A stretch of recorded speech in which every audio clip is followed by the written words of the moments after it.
Thank you very much for inviting me to give this talk on the elephant and the dragon, namely India and China. Uh, the reality of situation is that this is basically a contest that will define the rest of the 21st century. It's not it's not simply a contest between two countries. It's not simply a contest between a democracy and an authoritarian state. It's not a contest between one civilization and another civilization that has been now taken over by a Western political construct, namely Marxism, Leninism, and with the addition of Maoism. It's essentially a very, very important existential battle for the remainder of the 21st century. Why is that so? That is so because we have to understand that the Communist Party of China, and the next year is going to be the 100th anniversary of the Communist Party of China, was basically begun as part of, if you look at the core of the movement, we're not talking about what is written, sometimes or what is disseminated as to what is spoken. You have a lot of things that are spoken, and you have a limited number of things that are disseminated as safe to disseminate, and the rest are basically kept for private audiences and for select groups of cadres. The Communist Party of China, the core philosophy is basically the Han primacy and Han, if I may say so, triumphalism in the 21st century. Now, this has been put in different words and different languages, but the reality is that the core of this is essentially that the Communist Party of China saw itself as a standard bearer of the revival of the Han race as the primary power in the world. You can already see that there is really a competition between the Han and those of European descent. And in many ways, the Han are catching up on the Europeans. In fact, way back in the 1980s, I had basically made a kind of a very rough calculation that by 2027, the people in Europe would be less influential globally than the Han people, wherever they are, whichever part of the world they are. I didn't really mean European people in the sense of ethnic Europeans, because you go to America, you go to Australia, it's become very multicultural. And even in America, for example, if you think you're 100% African American or 100% Indian American, Native American or 100% white American, well, you may not be. Some grandfather or great grandfather may be quite different. So, but the European races and the Han, I had calculated that by 2027, the Han are going to overtake the Europeans in global influence. And I think we're seeing that now. Today, if you look at the European Union and you look at the influence of essentially the People's Republic of China, which is by far the largest Han entity and which is governed under the principles of Han primacy, well, the People's Republic of China is in many respects more influential in many parts of the world than the European Union. Although my forecast is basically 2027, and that forecast was given in the 1980s. Look, so this is the Communist parties, the Chinese Communist parties' core philosophy. The core philosophy of Han exceptionalism. Han, I would not even call it nationalism. It's a much more powerful word than that. And we have to understand that when you use the word Han, it is not an ethnic concept. It's actually a cultural concept. It's a civilizational concept. And it's also partly an ethnic concept, but not really wholly an ethnic concept. Now, you have, for example, certain ethnocentric movements in Europe. You have, for example, the 1930s, there was a very strong ethnocentric movement in Germany. Well, that was very much an ethnic concept. And not only was it ethnic, it was territorial. It was a combination of the territorial and the ethnic. Because frankly, the difference between a German and a Dane or a Norwegian or a Brit or even, even for example, some of the Slav people, it is in a scientific way, it couldn't have been very much. And in fact, even inside Germany, there would have been a huge interlayer of races. Let's not forget the fact that Attila the Hun swept over certain parts of Europe, and I think a significant degree of Mongol DNA is there in many parts of Europe.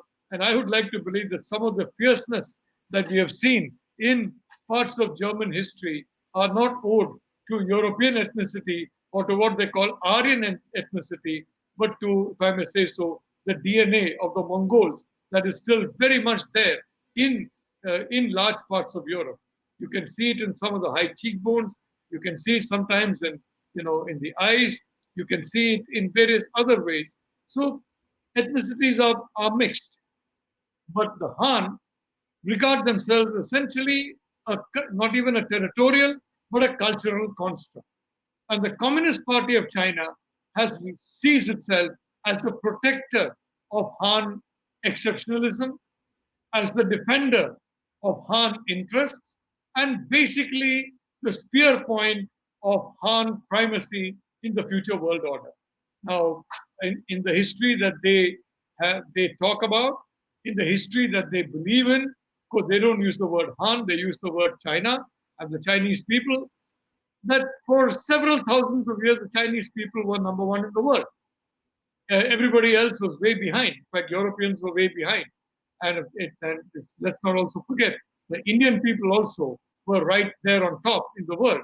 And, whether you have the Mauryan Empire, whether you have the Ashokan Empire, whether you have the Cholas, whether you have the Vijayanagar Empire, look, these were very significant empires, and they were all over the world.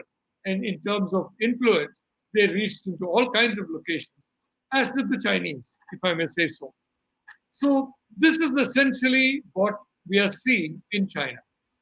Let's not mistake this as just a communist party, because frankly, so far as Marxism, Leninism is concerned, there is precious little of either Marxism or Leninism in the Communist Party of China, and especially in the theorist of the People's Republic of China, which is basically Chairman Mao.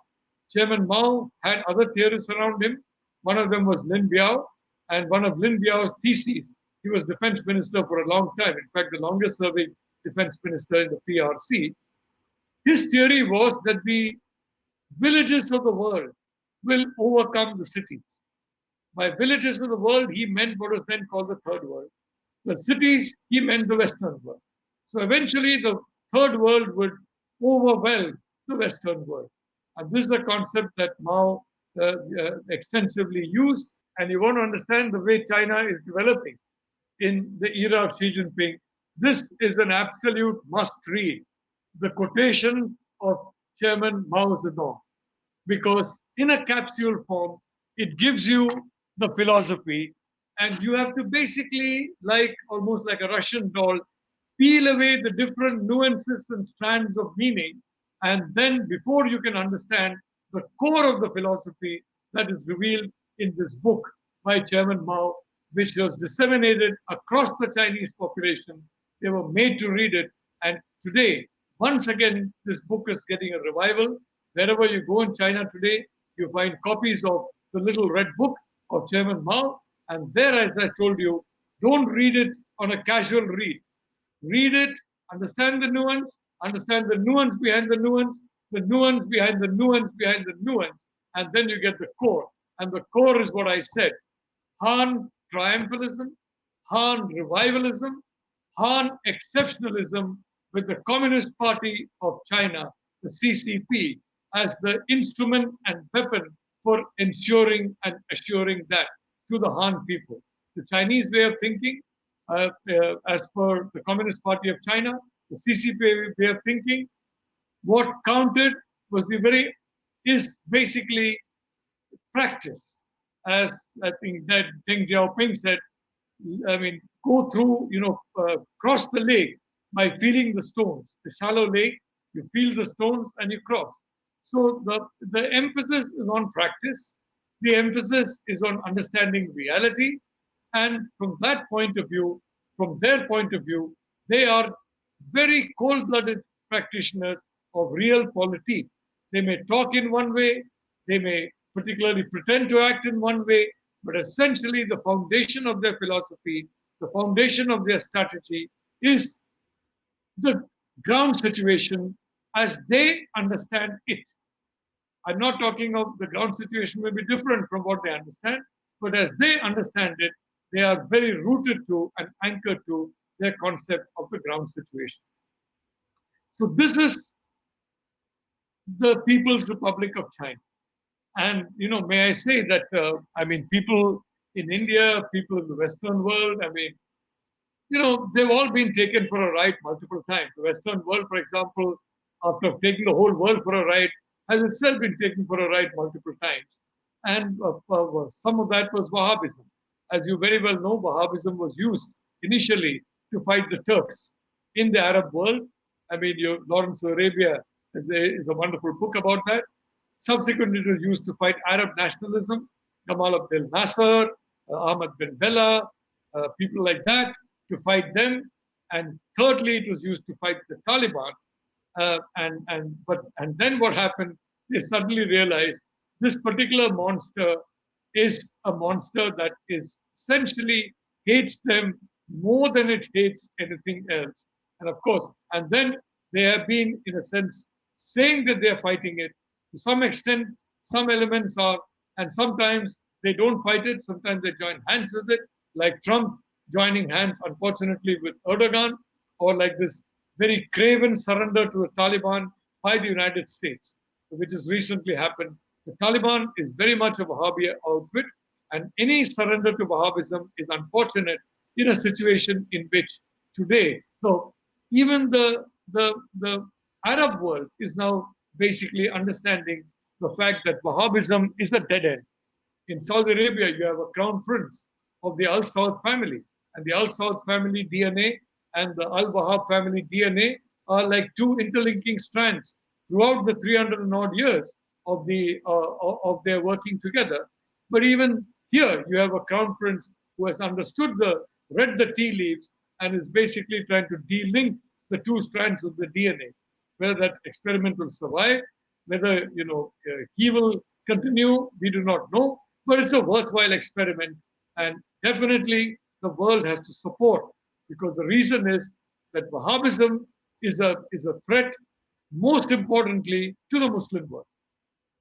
Many times, what happens is when you have a Wahhabi influence, they make you take a line of action, which of course, so that's why one can't blame the fact that many anti-Muslims have used Wahhabism across the centuries, because sometimes they take a stand which finally goes against the Muslims themselves.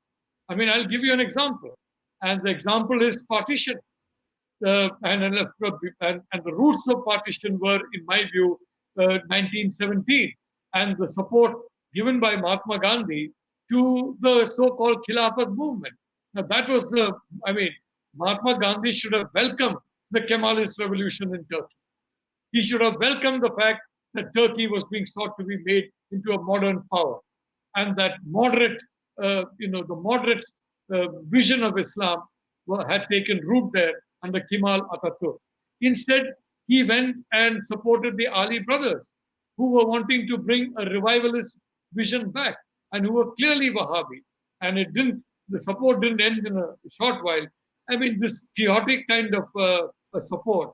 And again, as I said, I have the deepest, greatest admiration for the Mahatma. I've always had, and I agree with Einstein, generations to come will scarce believe that such a man as this, ever in flesh and blood, walked upon this earth. So Mahatma lived in his own world. He had his own universe. And in his universe, there was nothing really the problem with Wahhabism. It was fine. It was okay. But I can only say that from that time and subsequently, more and more partition became a reality. and the Wahhabis were pushing partition. Today, we are a partition subcontinent. I mean, people in India are very proud. I mean, those who are, in the, I mean, in the bureaucracy, etc., they say that their roots are in the colonial past. Well, take the 15 years before 1947, 1932, if I remember, if my mathematics is right. India was like an eagle, where one wing was all across Southeast Asia, one wing was all across West Asia. The influence of India was profound. I mean, hardly anything was done without first consulting India. The Indian currency was all over the place. Indians were all over the place. And this was the situation. And, and then in 1962, what happened? Well, we had this conflict with China, uh, a conflict that the Chinese were basically not hiding the fact that they were going to do it. If you read books, for example, this is a book called The Unsung Battles of 1962 by Lieutenant Colonel Gurdeep Singh Clare.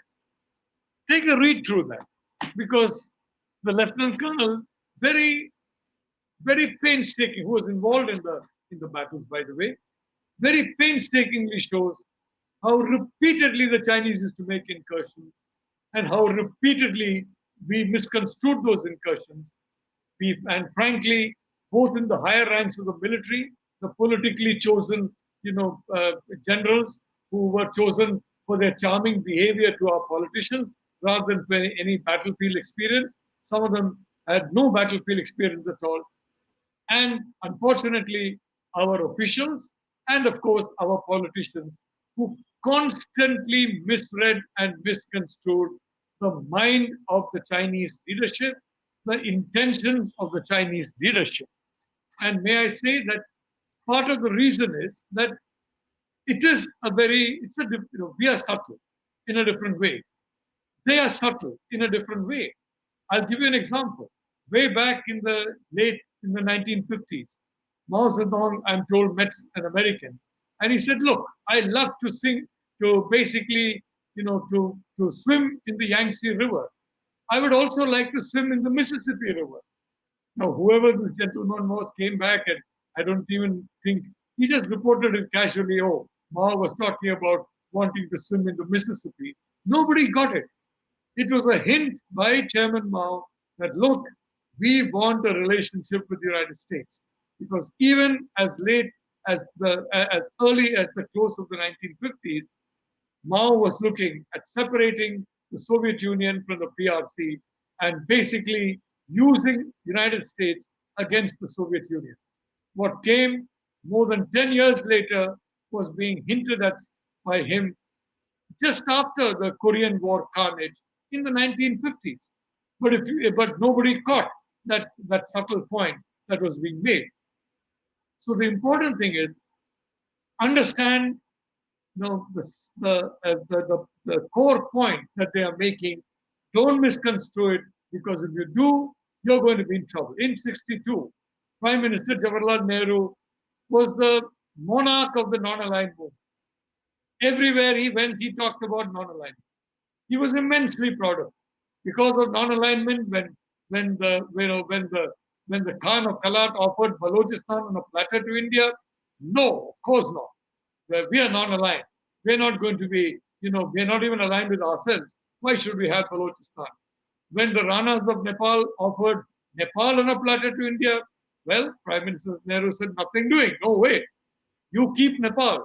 And now, unfortunately, Mr. Oli is trying to ensure that Nepal becomes, another Hong Kong, if I may say so.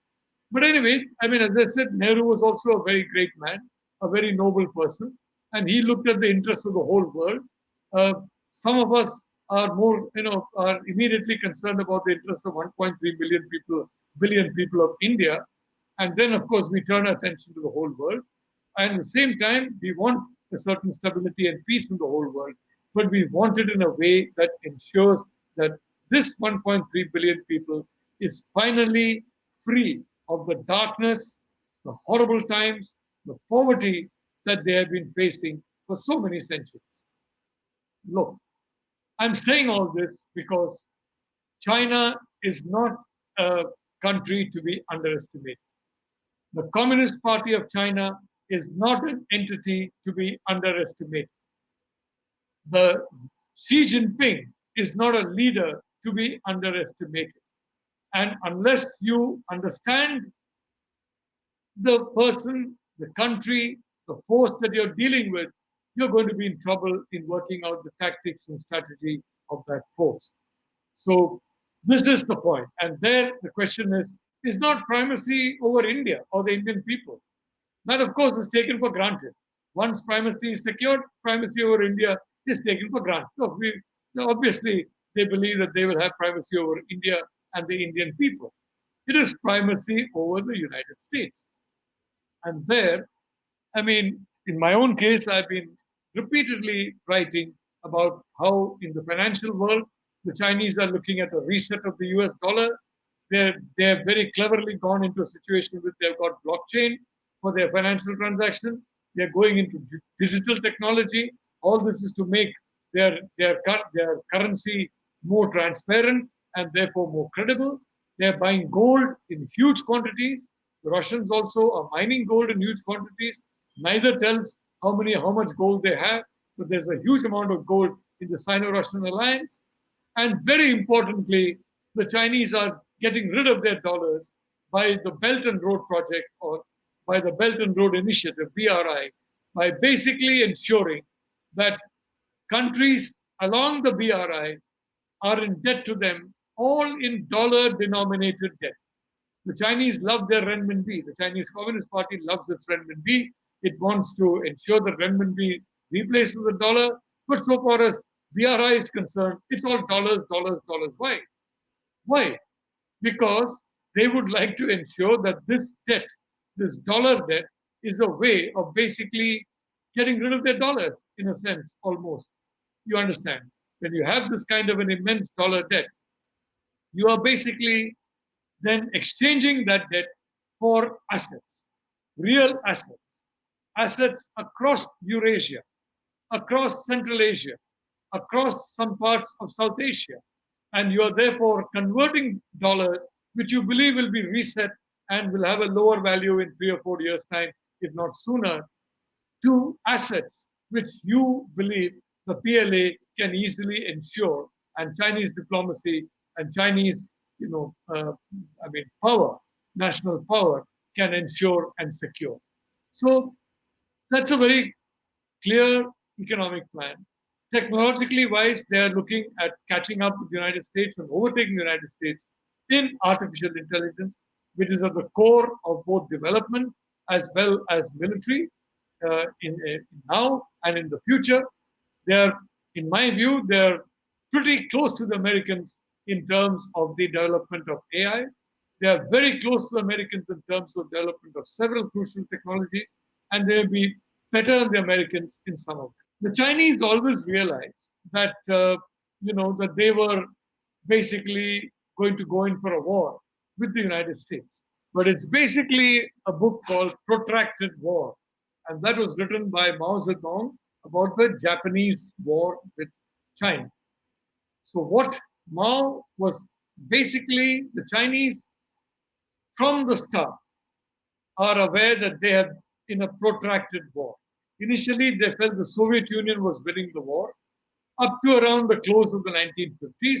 And then they realized that internally Soviet society is nothing very much.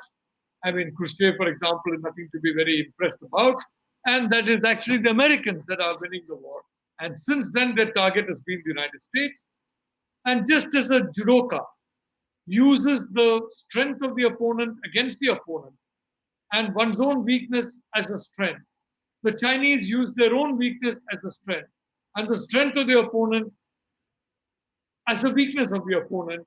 And frankly, they became a much more powerful country through the help of Taiwan, Japan, and the United States, three countries that are definitely on their target list and have long been on their target list. China has been at war with the United States for a very, very long time. And don't forget, China is a country that essentially, even before Mao Zedong took over China, he knew how to play the Americans.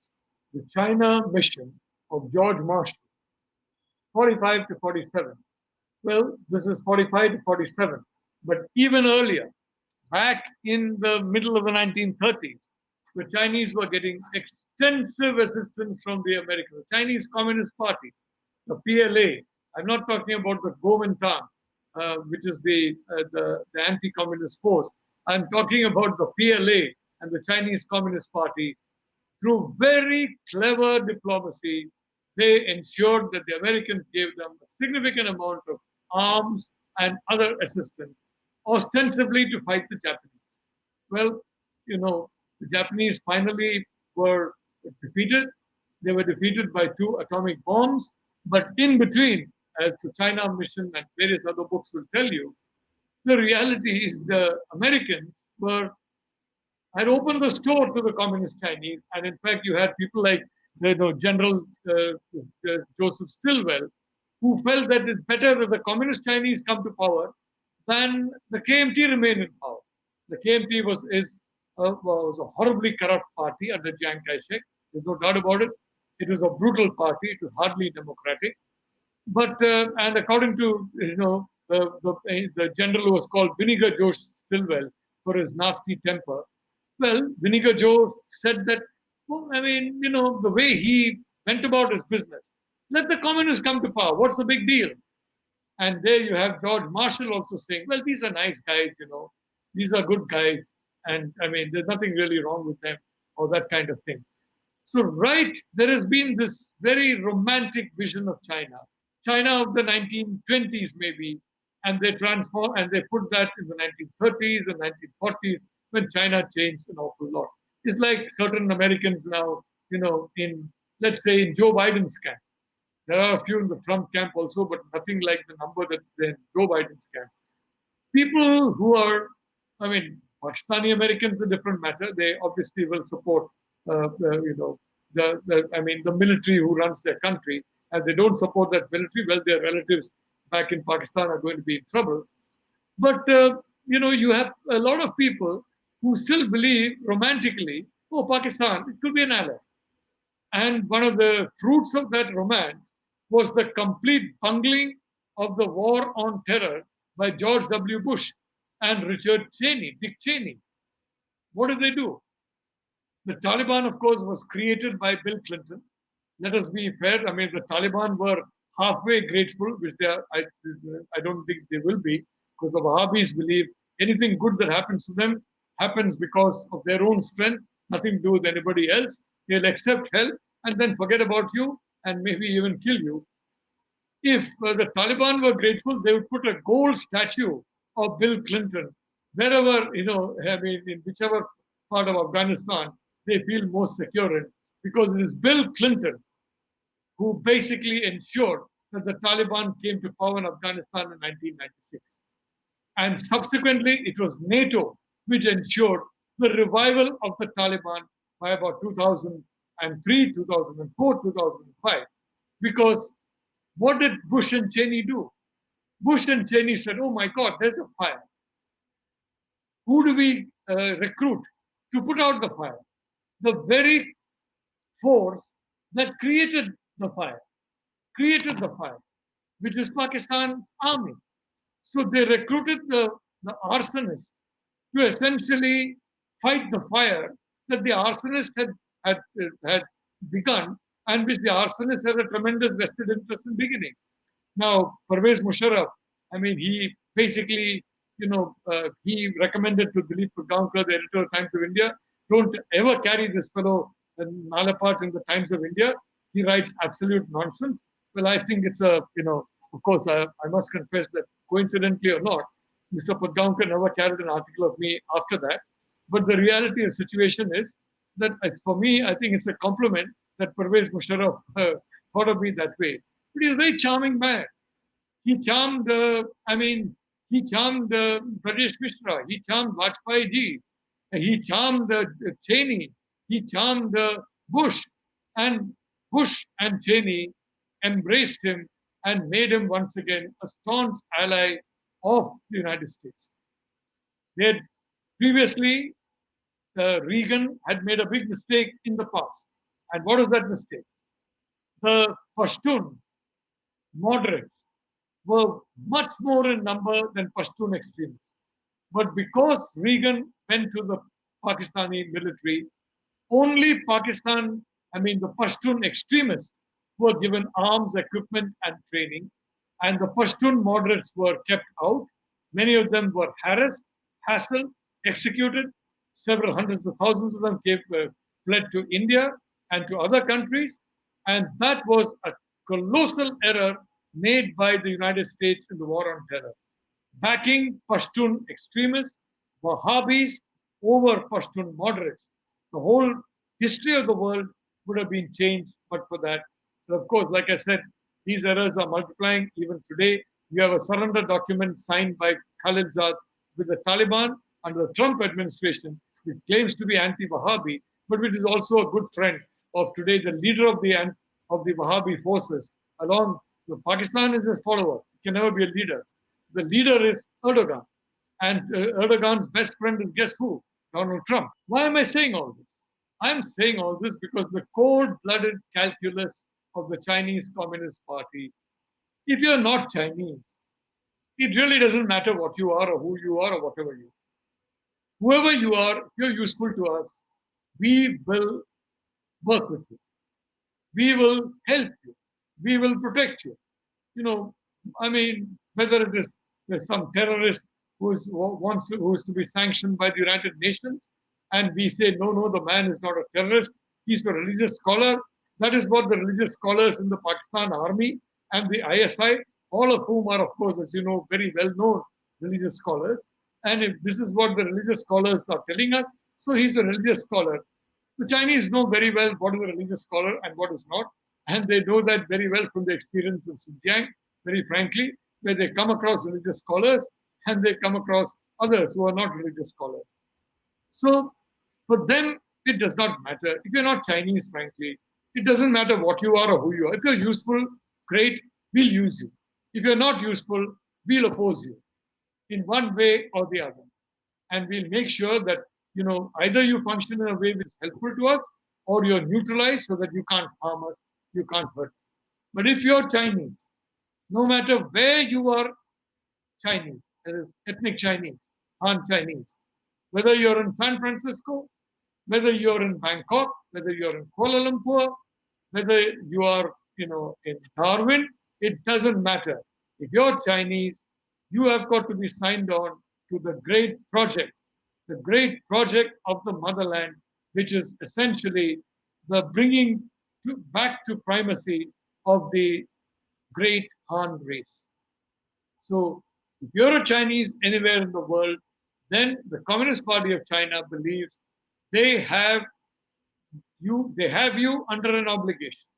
It's an obligation to ensure that the race that you belong to will be the primary race. I'm not going to say compare it with some events in Europe and all that, because there is vast differences between that. Just as there are vast differences between communism of Marx and Lenin and the version of Mao, Lin Biao, and other Chinese political theorists and practitioners. But the reality of the situation is very simple. So this is what they say. You have to be loyal to this project. And if I may say so, today, I've been tracking China for quite some time.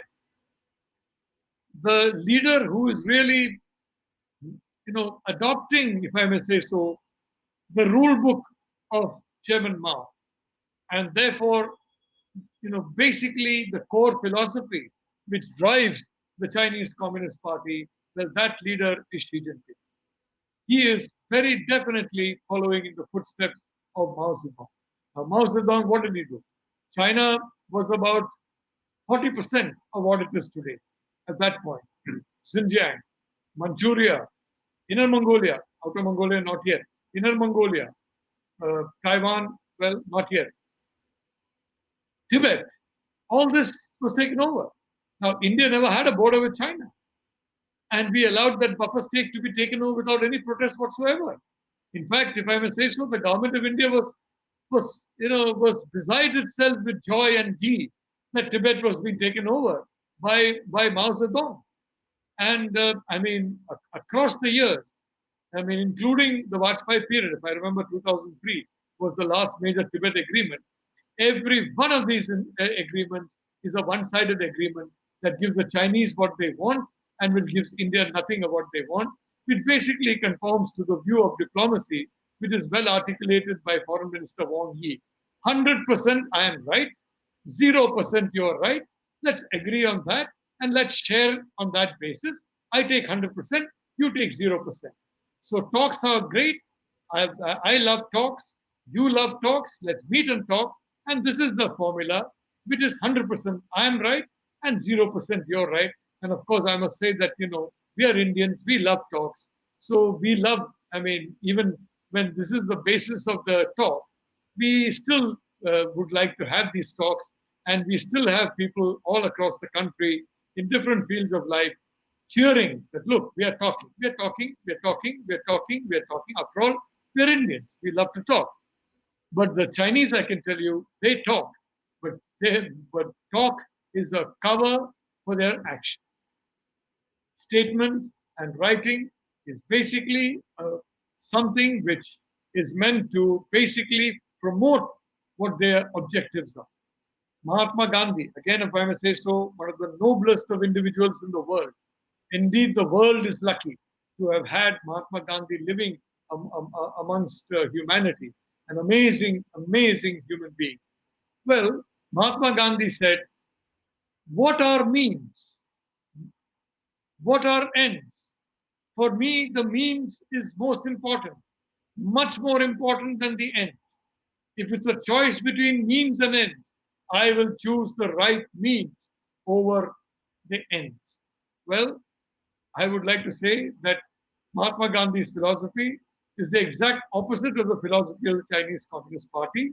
For them, ends are everything and means mean nothing. So when you have an elephant in the grip of this kind of very romantic view of the world, of history, and you have a dragon with a very different view of history. You've seen the interaction take place across the decades. That interaction has gone only in one direction. And if you're surprised, well, I'm surprised that you're surprised. Look, the reality of the situation is, what does the PRC want? What does Xi Jinping want? He wants primacy over the United States. That means establishing primacy over the Eurasian continent, which he's now trying to do through the Belt and Road project. He's now doing that through basically weakening the European Union, getting hold of some states which are become very pro-China because the fact that countries like Germany were unfair to those poorer countries in Europe, and the Chinese were very generous. So through the Belt and Road project, building up China's primacy as the logistical hub of Eurasia, and then next will be to build up China's primacy on the Indo-Pacific. His aim is primacy over the Indo-Pacific. And another aim is primacy across the Taiwan Straits, complete ownership of the South China Sea, and if I may say so, primacy is not enough. Ownership of the Himalayan Massif. Now, this is essentially what is of very important value to us. All three are linked together. If Taiwan, for example, goes into the PRC box, that means that the first island chain is broken, and the Chinese have a very immense military advantage over Japan, South Korea, the United States, Australia, India, any other country that is in confrontation with them. So Taiwan is an essential element of the security of India, United States, Japan, Australia, etc. Although this will not be clear from the way we are, in fact, dealing with Taiwan. We are really terrified of basically any senior Taiwanese coming to India. We tremble with fright at sending some senior people there. And I remember very well, I wanted to bring some important Taiwanese to India. And last minute, they would always be cancelled by the government of the day, because the government was terrified of annoying the Chinese. I mean, the fear of the Chinese is so palpable when you walk the corridors of some ministries that you can almost feel that fear. When you mention the word China, you can feel the fear in some of our ministries, and that has been clear from, for example, the way in which we have been treating Taiwan. It's unfortunate. I'll tell you why. Because today, Taiwan, Japan, and the United States, the three countries that have made China an economic superpower, are precisely the countries that are decoupling from China because they realize they will be gobbled up or dominated over by the very country that they have helped to build up. Taiwan, for example, is a technological major power. In artificial intelligence, they are very good. In cyber, they are excellent. In all these fields, they're excellent. In chip making and all that, they're right there on top. India would be an obvious alternative choice when they're decoupling from China. But for that, our government needs to be a little more adventurous. The people who are scared of annoying China need to be told, look, ministers have to come from there. Our ministers have to go there. We have to be a little more, we have to be as bold, for example, as the Southeast Asian states are. We are not even as bold as some of the ASEAN countries. I think, if I'm not mistaken, Anwar Ibrahim, the Deputy Prime Minister of Malaysia at that time, Mrs. Anwar Ibrahim, traveled to Taiwan, if I'm not mistaken. I can't imagine a cabinet minister in India ever being given permission to travel to Taiwan. I hope it happens now under Modi 2.0. I have high expectations of Modi 2.0 and high expectations that he will break through the entrenched debris of the past that has been there in this country and which needs to be swept away and vacuumed away. So Taiwan is important because Taiwan is, in terms of market value, more than $1 trillion of assets of Taiwan are there in China. And of that, at least 300 to 400 billion are eager to separate from China. And of which, in my view, at least 100, 120 billion would gladly relocate to India. Same with Japan and the United States. And where the United States is concerned, for example, take the question of defense. Take the Sino-Russian alliance. And of course, we have romantics in India who believe that Russia is against China, that the Russians and Chinese hate each other. Well, I don't know, they may hate each other, but I can tell you they'll work very well with each other. The Chinese may hate somebody, but they'll work very well with that person if it meets their purpose. Vladimir Putin is a master on the geopolitical chessboard, an absolute maestro. And Xi Jinping is, if I may say so, ruthless in his geopolitics. And these two people have come together and formed a very close alliance. So any kind of romantic feeling that this is not an alliance, that they are likely to fight each other, well, again, we are living in the same kind of, frankly, la-la land that we lived in during the 1950s, right up to the Chinese attack. Even during the initiation of the Chinese attack, there were important people in Delhi who said, never, never, it can never happen. They will never go to full-scale war. They may do a little bit jabbing here, a little bit of a movement here, but an attack, never. Well, we know what happened in '62, and we know exactly what happened. So I'd only like to make the point that we need to be coldly realistic about the fact the Himalayan massif, they want the Himalayan massif. And if they want that massif, they can't get it unless they can overcome India. So we have to ensure that we have a system in place that will ensure that not only do they not overcome India, but India will take the battle right into the heart of the areas of Chinese strength. So far, how do we regard a victory? A victory is keeping what we have. In Tashkent, we gave away all the land that we took away. In Shimla, we gave away all the, we didn't give away East Pakistan because it was a separate country. Had it been, had it not been a separate country, maybe we would have said, okay, Pakistan, you can get it back also. I don't know. We gave away 93,000 prisoners of war without any one of them being held accountable for the atrocious war crimes they committed. The beginning of India's soft power problem in Bangladesh began there. If we had had a war crimes trial in which these people gave testimony for months and months about their war crimes, I can tell you it would have been good for the world and good for Pakistan. But regrettably, the government of the day said, no, no, no, theek hai. Zulfikar Ali Bhutto. Incidentally, Mr. Bhutto used a perfume called Shalimar, a very wonderful perfume. Whenever I'm trying to persuade somebody, I never use any perfume.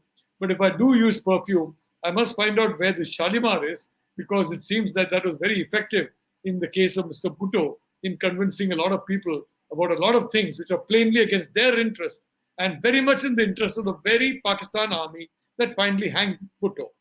I mean, Nawaz Sharif helped the army by giving them a cover over Kargil.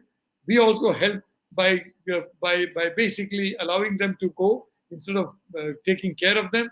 We helped them in 1947-48 by not going into the whole of Kashmir. But essentially, the civilian leaders in Pakistan who helped the army have all been hanged or deposed. So good luck to the next man who's trying to do that, namely Mr. Imran Khan Niazi. What I want to say is, there are two groups of countries geopolitically: the Sino-Russian alliance and the alliance of the giant democracies. And this is not, unfortunately, Sino-Russian alliance is 90% complete. The alliance of democracy is not even 20% complete. And the two major powers here are India and the United States. If India and the United States come together as closely as Russia and China are coming together, believe me, there is no way that the Sino-Russian alliance will prevail anywhere, least of all in the Himalayas. If we are assured of a logistics chain that ensures supply to our gallant armed forces, I can tell you the war that will be fought in the Himalayan plain will not end in the Himalayas. It will go very much farther into the largest, highest plateau in the world. And I'm talking about the Tibetan plateau. It will go right there into the Tibetan plateau. And frankly, if you're talking about war aims, again, our style has always been, okay, Abraham Lincoln fought a civil war to keep the country united. Mao Zedong grabbed hold of Manchuria, grabbed hold of Tibet, grabbed hold of Xinjiang, grabbed hold of Inner Mongolia. Kept Taiwan, tried to grab hold of Taiwan, grabbed hold of Aksai Chin. That was his philosophy. But the philosophy of our noble and saintly leaders was, okay, we will partition ourselves. Sri Lanka went away from the Indian subcontinental kind of influence in terms of Delhi. Myanmar, Afghanistan, all these became separate countries. And of course, you had this partition, in which I again would like to say the biggest losers have been the Muslim community. Today, if the country were not partitioned, there would have been 500 million Muslims in a unified subcontinent. It is this ridiculous propaganda of Churchill and Jinnah of Muslims in danger, Muslims in danger. What they mean is Wahhabis in danger. And what are the Wahhabis afraid of? They're afraid of the majority of Muslims waking up to the fact that Wahhabis are a great threat to them. The waking up process has already happened across the world. But if that had not happened, I can tell you, there would have been 500 million Muslims in the Indian subcontinent. And tell me, 200 million Muslims, today Sunday Guardian has carried a story about a member of parliament who has been going there and talking about mass murder and massacre. All kinds of things. The record there will show. If he has really spoken these things, and I'm sorry to say, many people in America call me. In Europe, they call me and say, my God, mass murder is taking place of Muslims and Christians. Churches are being burnt in their hundreds. Mosques are being demolished with prayers taking place inside them. Is all this taking place in a place where you don't have anybody with a smartphone, anybody who's access to social media, anybody with access to the internet? There have been some stray instances taking place, and my theory has been many of these so-called fanatics who say, kill somebody for taking beef or burn some small little church, many of them, in my view, are paid by the ISI. They may not know it. They are what is called useful idiots. In any spy system, you have useful idiots who do the dirty work without understanding why they're doing the dirty work. And you have people who kill people for eating beef and who basically try and attack mosques, try and attack churches. And I'm convinced, and based on the kind of information I've got from multiple sources across the world. And let me remind you, when 26/11 happened, I think it was in November or something of 20, of 2011, if I remember. I was in a different country, and I was briefed there that this is an ISI operation, that these people, that these so-called terrorists were trained by the Pakistan military and the Pakistan Navy. At that time, the then Home Minister, Mr. Palniappan Chidambaram, and I think and the government, and not the Home Minister, I think it was the Finance Minister. Home Minister was another gentleman. They kept on denying, oh, we don't know, we don't know. Well, for God's sake, I was informed of this. I am an ordinary citizen. If people told me, surely somebody would have told you. So I can only say I'm happy. I've got good sources. I've got trustworthy sources because I never, ever reveal a source. Ever. But you can check whether what I've said comes true or not, or does not come true. I mean, I talked about digital currency in China. I talked about the attempted reset of the dollars. All that is, and I talked about various other things which are now coming true. So the point is, of course, maybe by accident, maybe I'm just lucky by accident, but it's a different matter altogether. But I would only like to say that, look, it's very important that this alliance also develop. As Winston Churchill told Franklin Roosevelt, give us the tools and we will finish the job. Give us enough C-130s. Give us enough Apache helicopters. Give us enough drones, Predator drones. Give us enough high technology, smart systems. And believe me, the Indian Armed Forces, Army, Navy, and Air Force, and I've said this long back.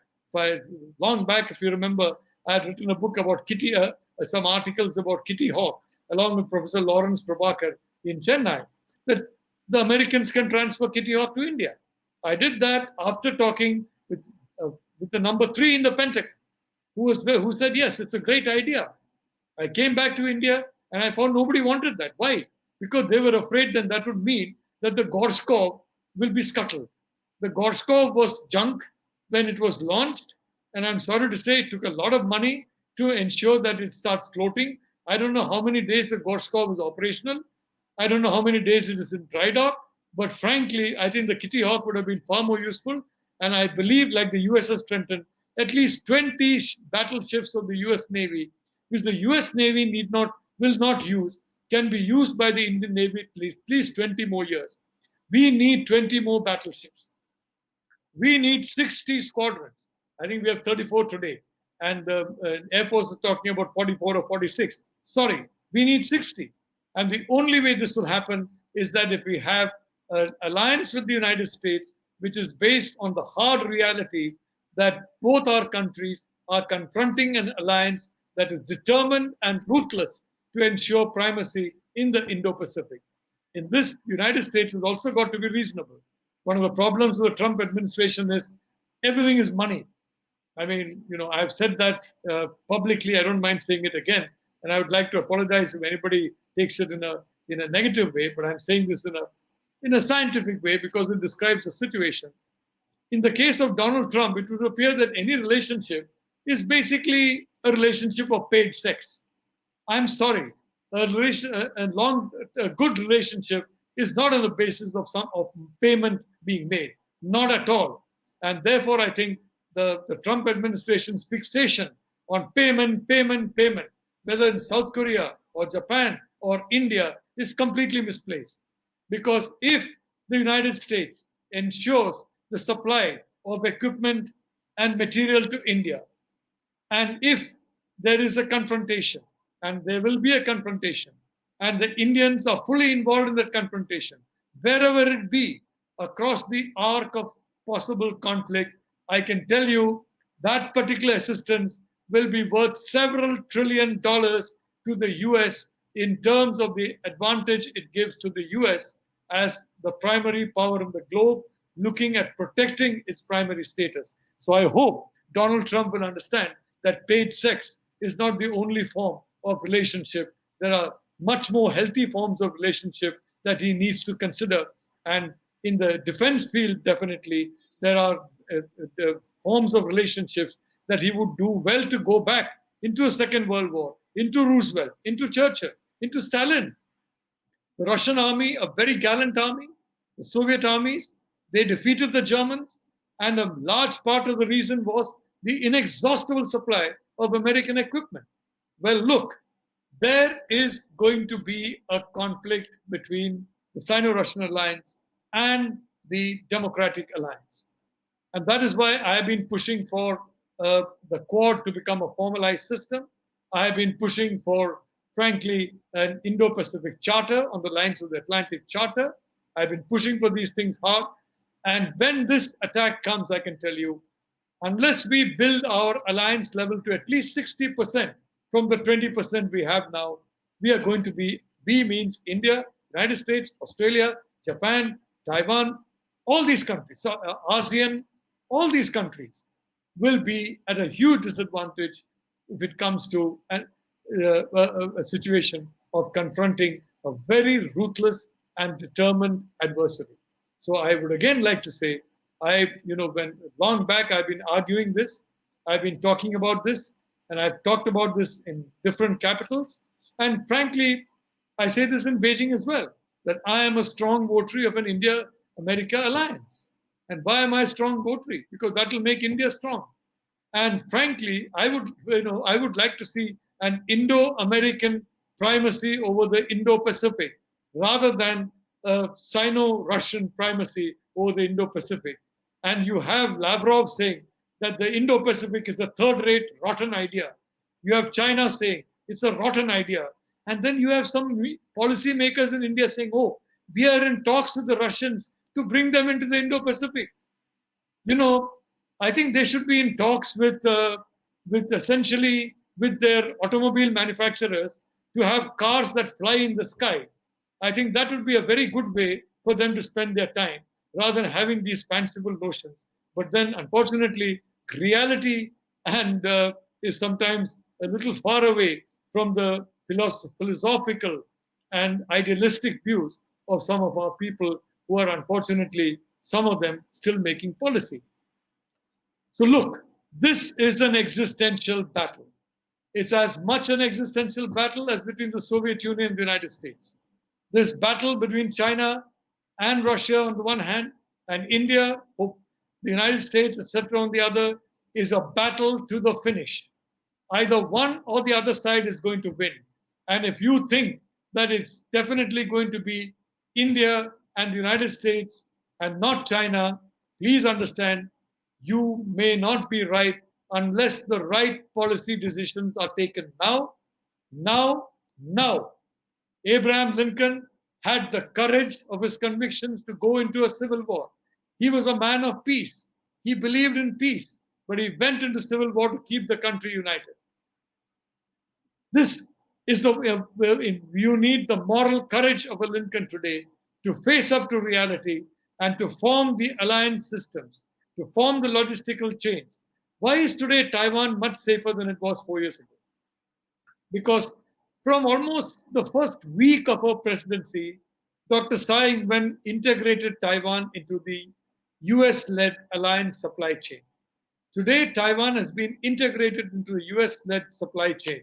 And at the end of another 3 years of her administration, Taiwan will be fully integrated into the US, Japan, Australia, hopefully India at that point in time, defense supply chain and defense strategic chain.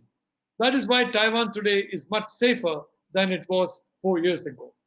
The South China Sea, the Chinese have taken over almost 80% of the effective control is with China. If they take about 10% more, well, it's too late then. Then the cost of removing them will be a bit too much. It's like North Korea. Up to a certain point, you could bomb North Korea and the casualties would be bearable.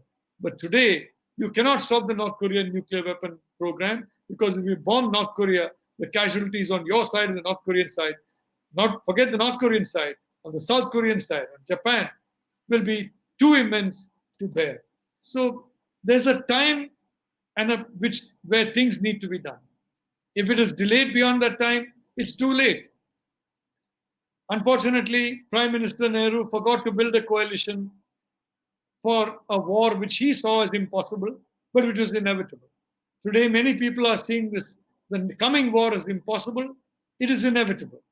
And it is time not to repeat the mistakes of Jawaharlal Nehru, but to go in for the wisdom of Indira Gandhi and Durga Prasad Dhar. My grandfather knew DP Dhar very well. I knew DP. I was very young at that time. And it is DP who was the architect of the Indo-Soviet Treaty. And it was that treaty that kept China from intervening in the 1971 conflict, even though Kissinger and Nixon were almost hysterical trying to get them to join the conflict. They even tried to send the 7th Fleet over to persuade the Chinese to join. The Chinese looked over their shoulders at the Russians, and the Russians sent the 6th Fleet, and they did not join because of the Indo-Soviet Treaty. That is why we need a formalized Quad alliance. We need an Indo-Pacific Charter. We need that because even with all this, I can tell you, the movement of China towards primacy will not be stopped unless it is stopped kinetically.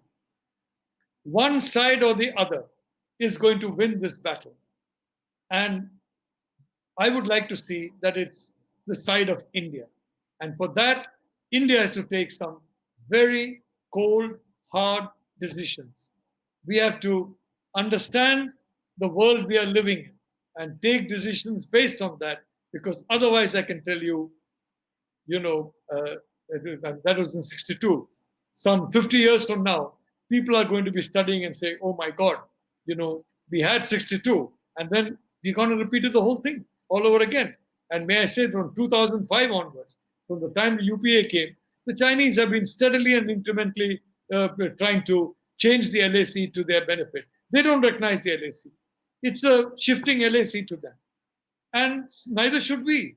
We should create an LAC that goes very far northwards. Very, very far northwards. And this is possible because of the valor and ability of our soldiers, airmen, and navy. Because of the valor of our paramilitary forces. But it needs to be backed up by smart diplomacy. It needs to be backed up by very smart policy. So I certainly hope that this will be forthcoming. And I hope that a war which is inevitable will resemble the war of 1971 without a similar agreement, of course, following it, and not the war of 1962. Thank you very much.